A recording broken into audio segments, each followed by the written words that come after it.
ng bayan, maasahan anumang panahon. Magandang oras po sa ating lahat. Narito ang update sa lagi ng panahon ngayon at sa susunod na 24 oras. Sa kasalukuyan ay may minomonitor tayong bagyo o tropical depression sa labas ng ating area of responsibility at nakakaapekto na ang trough nito ngayon sa eastern section ng Mindanao. Samantalang southwest monsoon o habagat pa rin ang makakaapekto sa nalalabing bahagi ng ating bansa.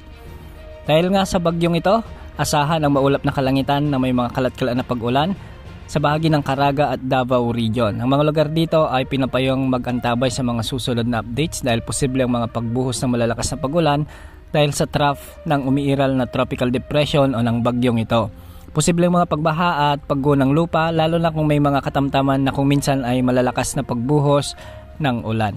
Samantala sa Metro Manila at nalalabing bahagi ng ating bansa, asahan naman ang bagyang maulap hanggang sa maulap na kalangitan na may mga kalat-kalat na pagulan at pagkidlat pagkulog, dulot pa rin ng umiiral na southwest monsoon o habagat.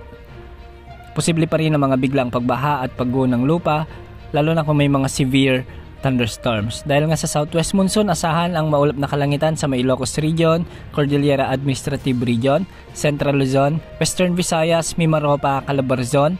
May mga inasang kalat-kalat na pagulan din sa may Negros Island Region at Zamboanga Peninsula. Dulot pa rin ito ng umiiral na southwest monsoon o habagat. Samantala para naman sa low pressure area na nasa labas ng ating area of responsibility, huli itong namatan ng pag-asa sa hilagang silangan ng extreme northern Luzon. Ito yung dating low pressure area na pumasok kahapon sa ating area of responsibility, ngunit kaninang umaga ay lumabas din ito.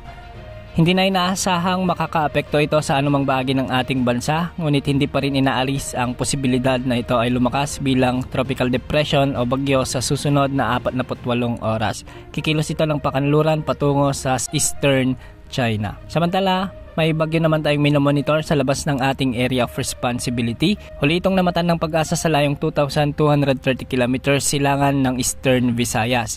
Ayon sa forecast nito, kikilos ito ng hilagang kanluran sa susunod na mga oras at posibleng pumasok sa ating area of responsibility.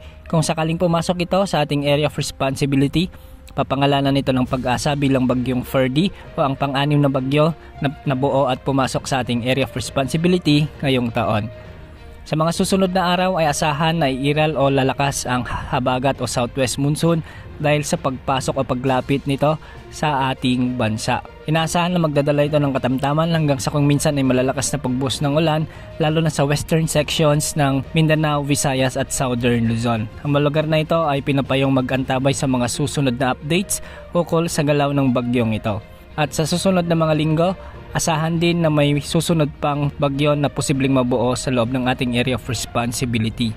Nakikita sa wind outlook na medyo may kalakasan ang potensyal na bagyong susunod sa tropical depression na nasa labas ng ating area of responsibility, kaya maging alerto po tayo sa mga bagong updates ukol sa lagay ng panahon. Bukas asahan pa rin ang maulap na kalangitan na may mga kalat-kalat na pag-ulan sa bahagi ng Luzon at Visayas dulot ng southwest monsoon. Samantalang habang lumalapit naman ang tropical depression na nasa labas ng ating area of responsibility, ay asahan naman ang bagyang pag-ulan sa bahagi ng mga lugar sa Mindanao. Yan ang update sa lagay ng panahon. Ito pong weather update ng bayan, maasahan anumang panahon.